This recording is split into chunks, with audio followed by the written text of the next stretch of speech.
درود.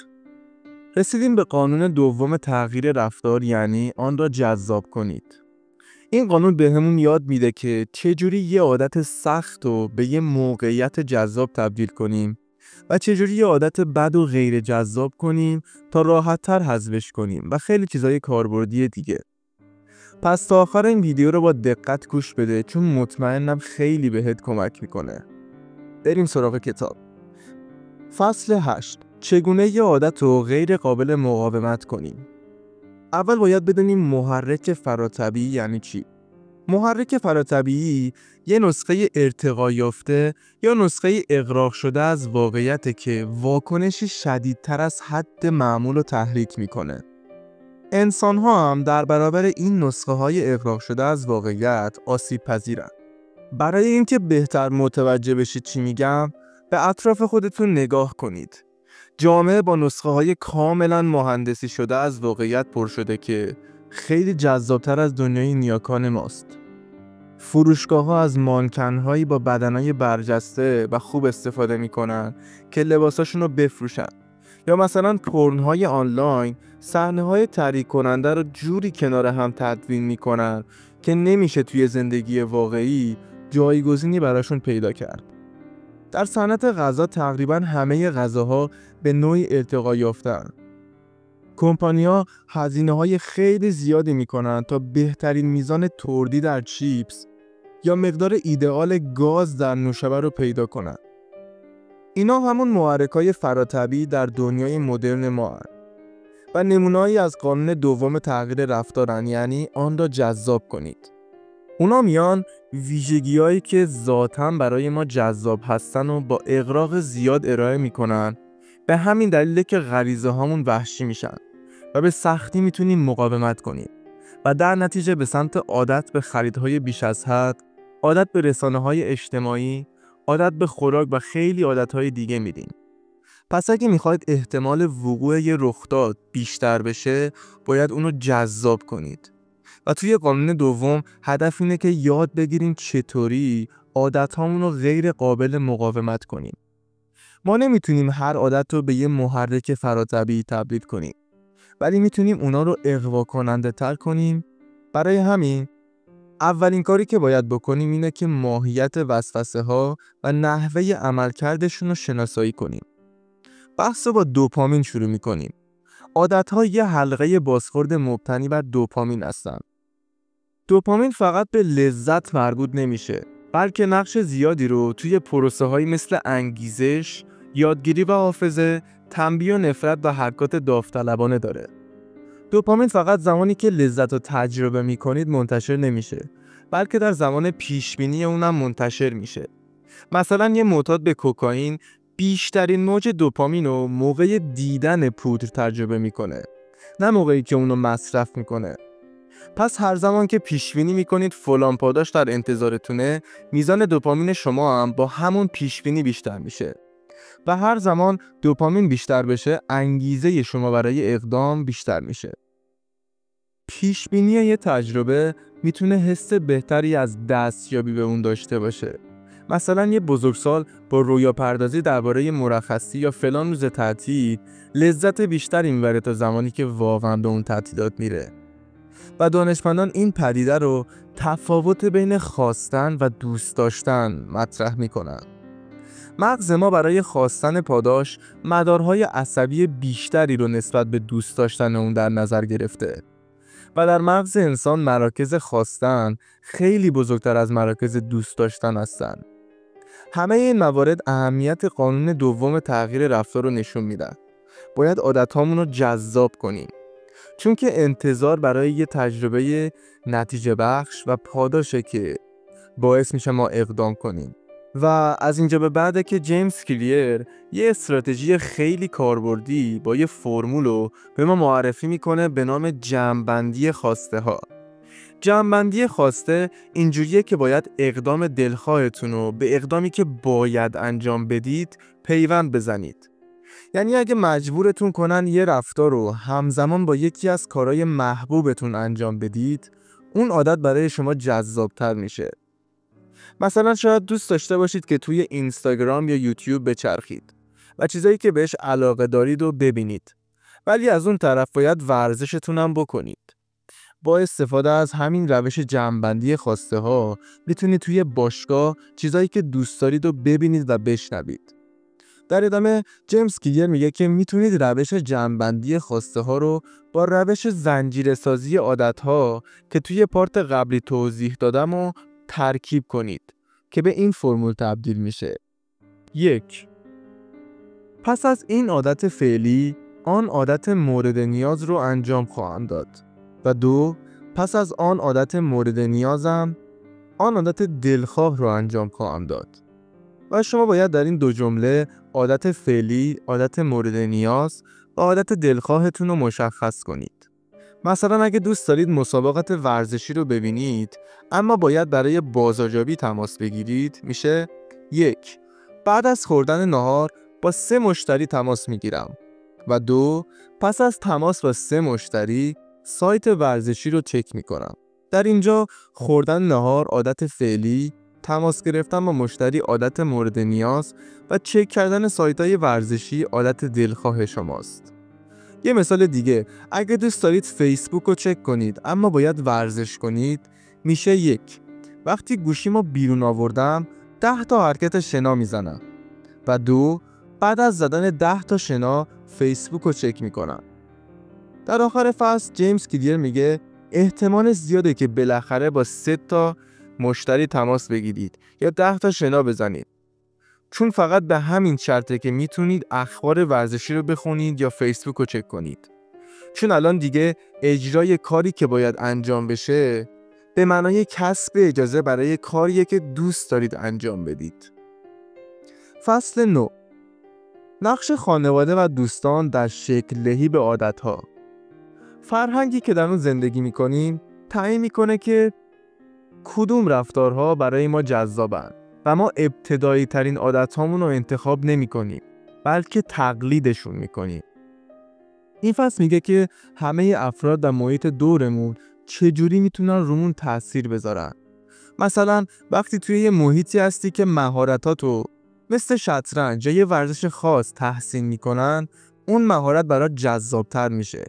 یا مثلا اگه شوقی داری که همه افراد در اون لباسای گرون میپوشن، تو هم کم کم این کارو میکنی. یا دقت کردی که اگه دوستات از یه شوخی یا تیکه کلام جدید استفاده کنن، تو هم کم کم استفاده میکنی تا اونا بفهمن که تو هم اهلش هستی. پس رفتارها تا زمانی جذابن که به پیشرفت ما توی جمع کمک کنن. ما عادتهای 3 گروه خاص رو تقلید میکنیم. 1. تقلید از نزدیکان. 2. تقلید از اکثریت. و 3. تقلید از قدرتمندها. هر کدوم از این گروه ها یه فرصتی رو برای تقویت قانون دوم تغییر رفتار به ما میدن و عادت هامون رو جذابتر میکنن. حالا میخوام 3 گروه رو براتون توضیح بدم. 1. تقلید از نزدیکان. به طور کلی بخوام بگم هر قدر که به یه فرد نزدیک تر بشید احتمال این که از بعضی عادتاش تقلید کنید بیشتر میشه. اگه دوستت سیگار میکشه بالاخره تو هم یه بار امتحانش میکنی. همیشه دوستان و خانواده ما یه فشار ایجاد میکنن که ما رو به سمت خودش میکشه. پس یکی از مفیدترین کارهایی که میتونید بکنید اینه که به فرهنگی بپیوندید که رفتاری که شما دوست دارید یکی از رفتارهای معمول اونا باشه.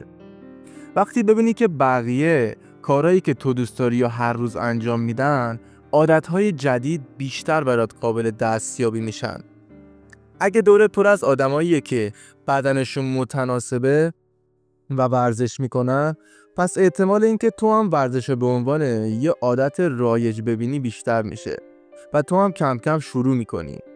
یا اگه دورت پر از آدماییه که عاشق موسیقی رپن، احتمال اینکه تو هم هر روز رپ گوش کنی بیشتر میشه.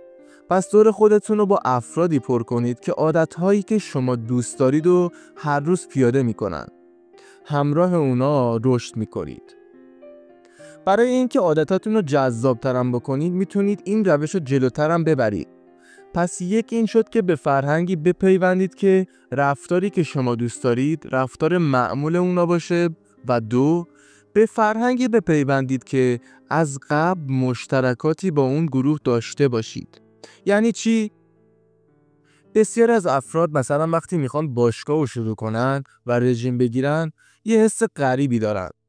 ولی اگه به یه نحوی با یکی از اعضای دورت یه چیز مشترک داشته باشی، مثلا هر دوتون عاشق یه فیلم یا یه خواننده خاص هستید، تغییر مطلوب تر میشه.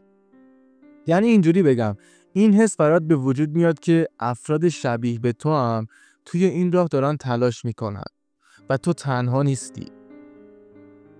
هیچ چیزی نمیتونه بهتر از حضور توی یه گروه یا یه قبیله انگیزتون رو بیشتر کنه. چون قبلش فقط خودتون بودید. هویتتون منفرد بود. یعنی من دوچرخه سوارم یا من ورزشکارم. ولی وقتی با یه گروه یا یه باشگاه دوچرخه سواری همراه میشید، دیگه فقط خودتون نیستید. هویتتون با افراد این گروه ها پیوند میخوره و تغییر دیگه یه خواسته فردی نیست. دیگه الان میگیم ما دوچرخه سواری، ما ورزشکاری، هویت مشترک. هویت شخصیتتون رو تقویت میکنه. به همین دلیله که موندن توی گروه پس از رسیدن به هدف برای حفظ عادت الزامیه. پس این دوستی و جامعه است که هویت جدید رو توی دل خودش جا میده و کمک میکنه رفتارها توی دراز مدت پابرجا بمونن. 2. تقلید از اکثریت. ما اکثر وقتایی که نمیدونیم کار درست یا جواب درست چیه، به بقیه یا اکثریت نگاه میکنیم تا راهنمایی بشیم. و بیشتر وقتا برای اینکه بهترین عادت رو تقلید کنیم میگیم بقیه چی کار میکنن؟ بقیه چی میخورن؟ بقیه چجوری میرن مسافرت؟ بقیه چجوری میرن خرید؟ بقیه چجوری ورزش میکنن؟ و این معمولا یه روش هوشمندانه است، چون آمارها برای ما یه نوع سنده. ولی یه نقطه ضعف هم وجود داره، چون رفتار معمول توی یه گروه اغلب شاید رفتاری که تو دوست داری و کنار بزنه. مثلا یه مطالعه نشون داده که یه شامپانزه توی یه گروه راه خیلی موثری رو برای شکستن آجیل پیدا میکنه. وقتی به یه گروه جدید میره که اونا یه راه ضعیفتری برای شکستن آجیل دارن، اون شامپانزه هم روش بهتر خودشو برای شکستن آجیل کنار میذاره و سعی میکنه با بقیه شامپانزه‌های گروه همراه بشه. بعضی وقتا میبینی کل جمع یه نظری دارن که تو مطمئنی اون اشتباهه، ولی چون اکثریت اونو قبول داره، تو هم به ناچار از اون پیروی میکنی. چون پذیرفته شدن در گروه بهتر از پیروزی توی یه بحث یا گرفتن قیافه آدمای باهوشه. اکثر اوقات دوست داریم به همراه جمع اشتباه کنیم تا اینکه حق با خودمون باشه. ذهن انسان دوست داره با دیگران همراه بشه. این سرشت طبیعی ماست. ولی میتونید به اون غلبه کنید. میتونید گروه رو نادیده بگیرید یا طرز فکر دیگران براتون اهمیت نداشته باشه. ولی این کار خیلی سخته و تلاش زیادی میخواد. چون دارید با فرهنگ کنونی خودتون مقابله میکنید. وقتی تغییر عادت گروهتون رو به چالش بکشه، تغییر دیگه جذاب نیست. ولی وقتی تغییر عادت شما رو به دل گروه ببره، خیلی جذاب میشه. 3. تقلید از قدرتمندها. همه ما انسان‌ها دنبال قدرت و پرستیژ هستیم. دوست داریم بهمون بگن رئیس یا مدیر. دوست داریم ما رو بشناسن و ما رو تشویق کنن. شاید فکر کنید این کار بیهوده است، در حالی که اینم یه حرکت هوشمندانه است. ما دنبال رفتارایی میریم که لول و پرستیژ و احترام ما رو بالا میبرن.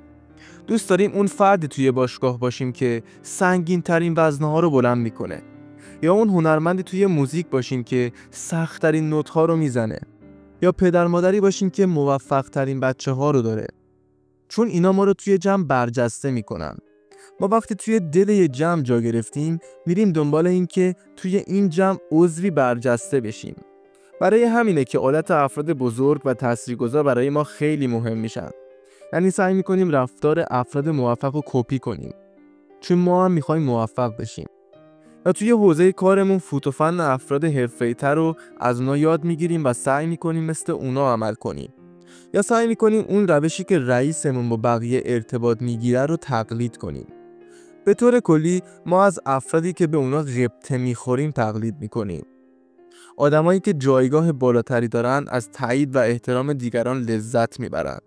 پس اگه فلان رفتار بتونه لول و احترام و تمجید از ما رو بالا ببره، اون رفتار برامون جذاب میشه.